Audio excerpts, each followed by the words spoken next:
নমস্কার বন্ধু, sport pencil চ্যানেলের আরেকটি নতুন ভিডিওতে আপনাদের স্বাগত জানাবো। এই ভিডিওর সব থেকে যে বড় যে আকর্ষণীয় বিষয়টা, আপনারা কেন সময় খরচ করে আমার ভিডিওটা শুনবেন। একজন সেন্ট্রাল ব্যাককে ইস্ট বেঙ্গল ক্লাব পেয়ে গেল। আমরা বারবার করে বলছিলাম যে লালচুনঙ্গার পারফরমেন্সের মধ্যে ধারাবাহিকতার অভাব আছে, ঠিক সেই জায়গায় একজন ভারতীয় ফুটবলারকে দরকার ছিল।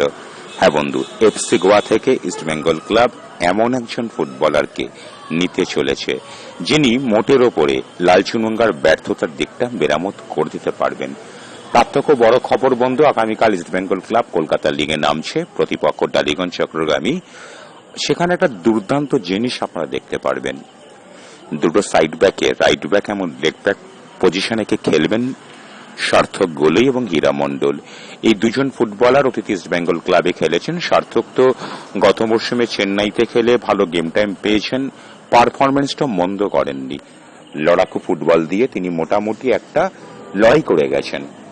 হীরা মণ্ডলের কথা বলতে পারবো না, তিনি অন্তরালে ছিলেন, হঠাৎ করে জেগে উঠেছেন। ইস্ট বেঙ্গল ক্লাব বলেই তাকে নিয়েছে। মায়া মমতা আবেগ বলে এখন একটা বস্তু ইস্ট বেঙ্গল ক্লাবে রয়ে গেছে, তাই তারা হীরা মণ্ডলকে নিয়েছে। আর সার্থক গোলি সম্পর্কে একটা কথা আমাদেরকে বলতেই হবে, দুঃখিত, যে তিনি স্টিফেন কনস্ট্যান্ট যেমন নিয়মিত সুযোগ পেয়েছিলেন। হ্যাঁ, লড়াকু ফুটবল খেলেছেন, আসলে খুব বেশি বড় মানের ফুটবলার তিনি নন তো, যে কারণের জন্য তাকে খুব বেশি নির্ভরতার জায়গায় আনাও যায় না। তবুও তিনি লড়াই করেছিলেন। তিনি তারপর চলে গেলেন চেন্নাইতে। বন্ধু, বলতে বাধা নেই, চেন্নাইতে তিনি কিন্তু মন্দ ফুটবলটা খেলেনি। ঠিক সে জায়গা থেকেই তিনি আবার এসেছেন। তবে ইস্ট বেঙ্গল ক্লাব সব থেকে বড় যে ব্যাপারটা করেছে সেটা হচ্ছে এই দুটো ফুটবলারকে কলকাতা লিগে খেলতে হবে। খুব শর্ট টার্মের একটা স্বল্প মেয়াদী চুক্তি করেছে। কলকাতা লিগ খেলো, নিজেকে প্রমাণ করো, আর 5টা ফুটবলারের মতো যদি চোখে পড়ার মতো পারফরমেন্স করতে পারো তাহলে সিনিয়র দলে সুযোগ পেতে পারো, নচেত তোমাদের জন্য দরজা বন্ধ। বাস্তবিকই পেশাদারিত্বের একটা চূড়ান্ত নিদর্শন সত্যি করেই ইস্ট বেঙ্গল ক্লাব যে রাখলো, আমাদেরকে সেই বিষয়টাকে নিয়ে রীতিমতো প্রশংসা করতেই হবে। তবে একই সঙ্গে বলবো, আমরা রক্ষণ ভাগ নিয়ে ভীষণ চিন্তা করছিলাম। সব থেকে বড় কথা, দুটো সাইড ব্যাক নিয়ে চিন্তা করছিলাম। সেখানে দুটো ফুটবলারের অন্তর্ভুক্তি, তারা আদৌ ইন্ডিয়ান সুপার লিগে খেলার যোগ্যতা অর্জন করতে পারবে কিনা, এটাও এখন আতশ কাছের নিচে আছে। যদি করতে পারে বন্ধু, রিজার্ভ সাইড ব্যাকটা মোটামুটি সামলে নেওয়া যাবে। কিন্তু সব থেকে বড় যে প্রশ্নটা, সেন্ট্রাল ডিফেন্সের লালচুনঙ্গা। ইস্ট বেঙ্গলের ক্লাবে খেলেই তার উত্তরণ, তিনি ভারতীয় দলের জার্সিও পেয়েছেন। তবে সত্যি করে বলতে গেলে কি, তার ফুটবলে প্রচন্ড ধারাবাহিকতার অভাব। এই জন্য তিনি এই মুহূর্তে জাতীয় দলের বাইরে চলে গেছেন। ইস্ট বেঙ্গল দলেও নিয়মিত খেলার যোগ্যতা অর্জন তিনি করতে পারবেন কি পারবেন না, সেটাও কিন্তু প্রশ্নের মুখে। তার অনেক ভুল ইস্ট বেঙ্গল ক্লাব ডুবেছে। একটা দরকার ছিল তার বিকল্প ফুটবলার বন্ধু, ঠিক সেই জায়গাটাতেই কিন্তু ইস্ট বেঙ্গল ক্লাব এমন একজন ফুটবলারের সঙ্গে যোগাযোগ করেছেন, দর্জি, নিম দর্জি ফুটবলারটা। তিনি শুরুটা করেছিলেন হায়দ্রাবাদ এফসির হয়ে, সেখান থেকে বিশেষ গেম টাইম পাননি। তখন দুর্দান্ত দল ছিল হায়দ্রাবাদ এফসি, আমি গত মরশুম তার আগের মরশুমের কথা বলছি। সেখান থেকে তিনি এফসি গোয়াতেও তিনি কিন্তু যথেষ্ট পারফরমেন্স করেছেন। ট্রান্সফার ফি খুব একটা বেশি নয়। তার সঙ্গে ইস্ট বেঙ্গল ক্লাব মোটামুটি প্রাথমিক কথাবার্তা প্রায় সেরে নিয়েছে।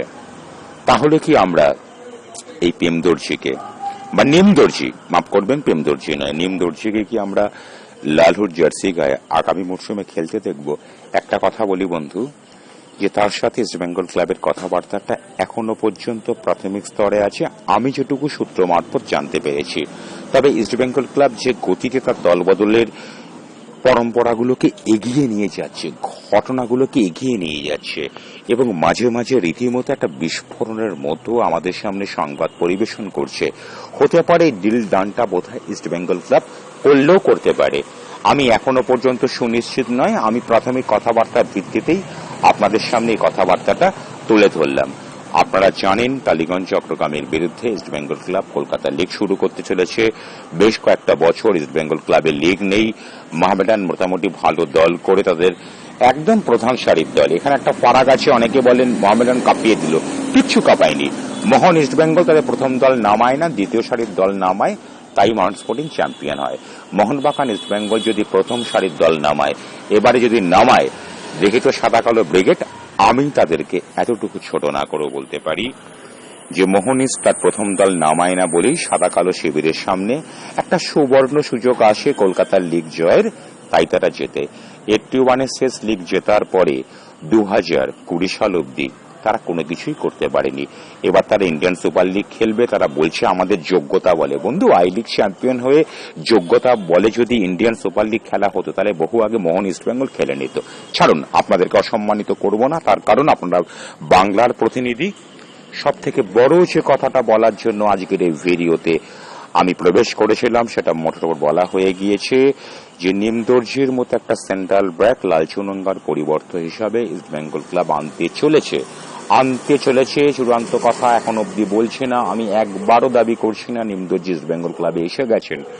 দুটো সাইড ব্যাক সম্পর্কে আপনাদের কাছে তথ্য তুলে ধরেছি, আপনারাই বলুন না সার্থক গোলই আর ওই হীরা মণ্ডল পারবে কি?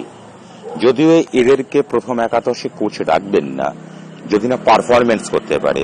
এরা তো এখন আতশকচের তলায় আছে, কলকাতা লিগ খেলে প্রমাণ করতে হবে। প্রমাণ অনেকে করেছেন, সুযোগ পেয়েছেন প্রধান দলে। এরা যদি তাদের পুরনো ফর্মের খেলাটা দেখাতে পারেন বন্ধু, তাহলে সত্যি করেই কিন্তু ইস্টবেঙ্গল ক্লাবের দুটো সাইড ব্যাক পজিশন দাঁড়িয়ে যাবে। আর যদি যে সেন্ট্রাল ব্যাক ফুটবলারটা কথা বললাম তিনি এলে সেন্ট্রাল ব্যাক ডিফেন্সটাও দাঁড়িয়ে যায় বলতে মোটামুটি এই পজিশনে ইস্টবেঙ্গল ক্লাব যে খুব একটা ভালো ফুটবলার নিতে পারল না, এটা কিন্তু এ মরশুমের একটা কাঁটা হয়ে থাকতে পারে। আমি জানি না কার্লোস কুবার্তার বিষয়টাকে কিভাবে দেখছেন। ধন্যবাদ।